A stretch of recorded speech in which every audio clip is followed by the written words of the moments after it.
Serius Indonesia Mesir. Beneran. Dan gue putus bukan gara-gara jarak.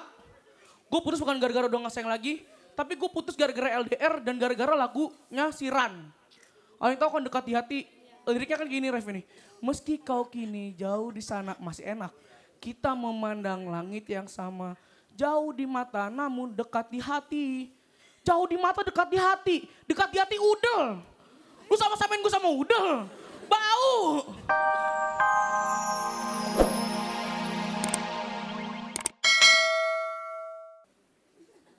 Seolah-olah mereka tuh bilang, kalau mau tabrak, tabrak aja. Gitu kan? Udah gitu ada yang nyelonong sembarangan, ada juga yang sambil narsis nyebrangnya. Ini apa coba? Saya takut yang nyebrang berikutnya kayak gini. Gitu. Kalau kalian menemukan penyeberang jalan kayak gitu, tinggal arahin aja. Mas, tolong kepalanya agak miring ke kanan. Oke. Badannya agak tegak dikit. Oke. Udah siap mas? Siap ya? 1, 2, 3, tabrak! Gitu. Entar palingan merekanya protes gitu. Mas, tabrak ulang dong. Tadi pipi saya kelihatan tembem. Gitu. Saya ini 26 tahun dan udah lama banget jomblo gitu. Kata teman saya itu, Van udahlah gak usah masang standar dulu katanya. Yang jalan, yang ada yang mau diajakin jalan ya jalan aja gitu.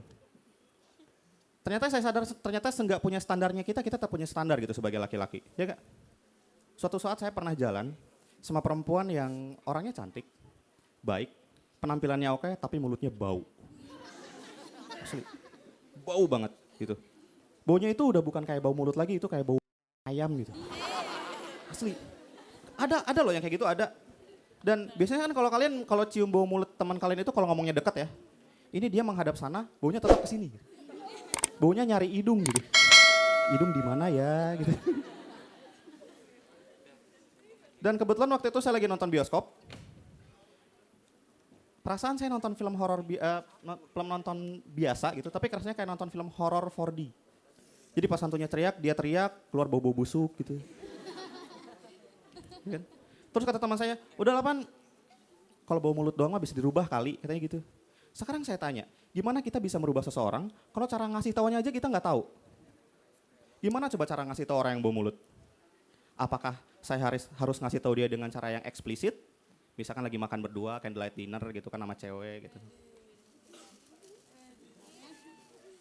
Mulut kamu bau?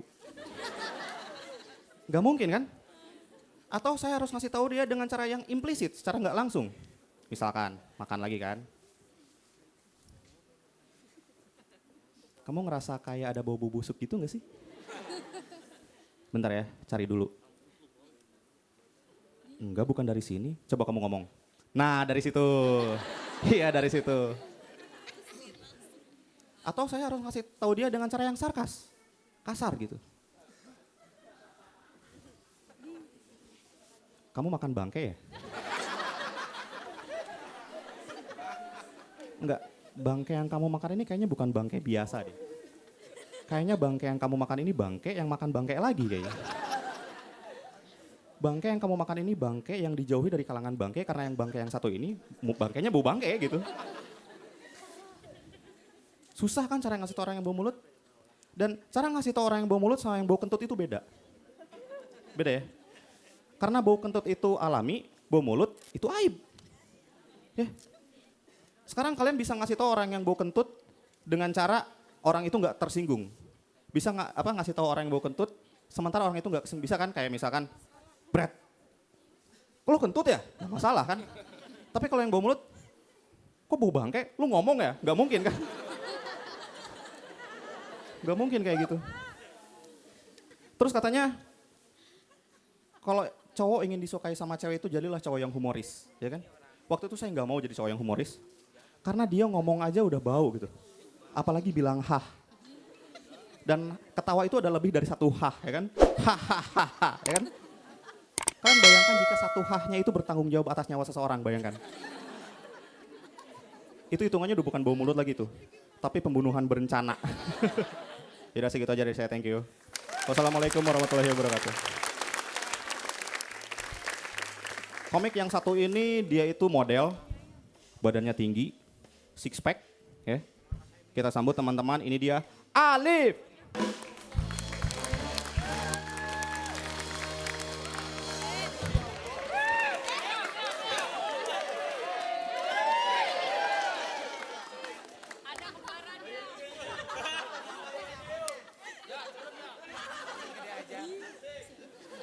Assalamualaikum warahmatullahi wabarakatuh. Selamat malam semuanya. Gue tahu ketika gue masuk ada di pikiran Jack satu, jangan sampai gue pulang bau dia. Tenang Pak, saya juga sadar diri Pak, saya nggak mungkin naik Jack Pak. Kasian Jack ntar bannya bocor. Gue sadar Pak, tenang ya Pak. Dan alhamdulillah sebelumnya perkenalkan dulu, nama gue Alif Rivelino dan gue baru kelas 1 SMA. Kenapa? Saya jomblo kok Mbak. Banyak kayak gitu pas saya jomblo kok, oh my god. Tenang ya Pak, enggak gini, maksudnya gini, gue tuh sebagai anak SMA gue pengen ngasih tahu gitu ya. Anak SMA tuh sekarang pada sering tawuran gitu ya.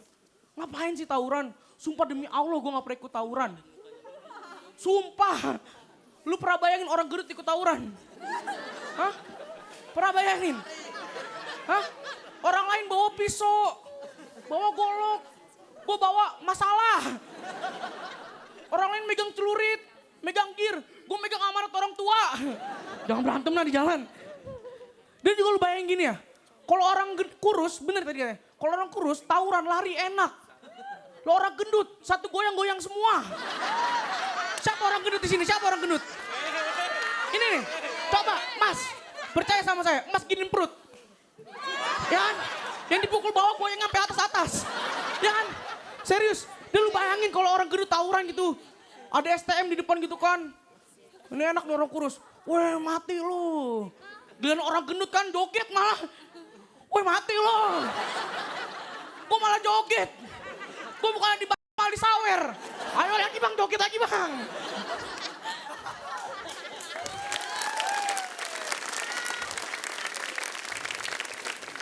Tapi saya ada anak pelajar gak? Nggak deh, oh aku doang masih kecil di sini ya. Nggak, gini. Gue nih pengen ini nih, di sekolah gue tuh ada yang namanya pramuka gitu ya. Ini sih pernah ngalamin kan pramuka kan? Gue sebenarnya nggak masalah gitu sama pramuka. Cuman di pramuka ada yang namanya jurik malam. Ya kan, pernah kan? Ditakut-takutin gitu sama kakak kelas. Ini tuh gue kesel gitu ya, apa sih gunanya jurik malam? Gue nanya gitu kan sama kakak kelas gue. Kak, apa sih gunanya jurik malam? Katanya biar kita selalu inget sama Allah. Ya Allah. Ngapain pakai dikerjain? Sholat. Jurik malam. Lagi pula kalau emang anak pramuka selalu ingat sama Allah. Gue yakin kalau rumah anak pramuka mati lampu, dia bakal kayak gini nih. Misal anak pramuka nih rumahnya mati lampu, dia ingat sama Allah. Pup, ya Allah. Tolong anak pramuka ya Allah. Hamba dia jurik malam ya. Dan katanya ada juga alasan kedua. Katanya jurik malam bikin kita tambah berani. Apalagi ini. Emang lu pernah ngeliat ada preman gak jadi malah anak sekolahan gara-gara anak pramuka. Saking beraninya gitu anak pramuka kan dipalak nih. Woi bagi duit lu. Apa lu? Gue penggalang. Yaudah gue siaga dah bang. Berani banget. Dan di sini juga gue kalau ngeliat mbak-mbak pakai jilbab gini nih. Gue inget mantan gue serius. Saya gini-gini playboy loh. Umur 15 tahun mantan ada 13. Ini kalau dihitung-hitung tiap 2 bulan sekali gue ganti pacar. Keren ya. Udah gendut sombong lagi. Enggak gini, gue tuh ya, dulu pas pacaran sama orang-orang pakai jilbab tuh gue LDR Indonesia Kairo. Serius Indonesia Mesir. Beneran. Dan gue putus bukan gara-gara jarak. Gue putus bukan gara-gara udah gak sayang lagi. Tapi gue putus gara-gara LDR dan gara-gara lagunya Siran. Kalian tau kan dekat di hati. Liriknya kan gini Ref ini. Meski kau kini jauh di sana masih enak. Kita memandang langit yang sama. Jauh di mata namun dekat di hati. Jauh di mata dekat di hati. Dekat di hati udel. Lu sama-samain gue sama udel. Bau. Dan kebetulan gue adalah anak broken home. Gak usah sedih. Gue malah seneng jadi anak broken home. Kesannya ada panggilan-panggilan baru gitu buat gue. Alif the broken home boy. Anjoy. Dan enak jadi anak broken home, misalnya kita ribut sama sekolah lain. Ditanyakan, anak mana lu? Anak broken home. STM diam, wah international school tuh. Broken home dibilang international school. Dan tapi kalau sekolah itu, ih kenapa sih kamu? Ih, aku jadi gitu deh sama kamu. Kamu tuh, aku jadi ini nih. Ntar ya kita foto. Diem dong, kamu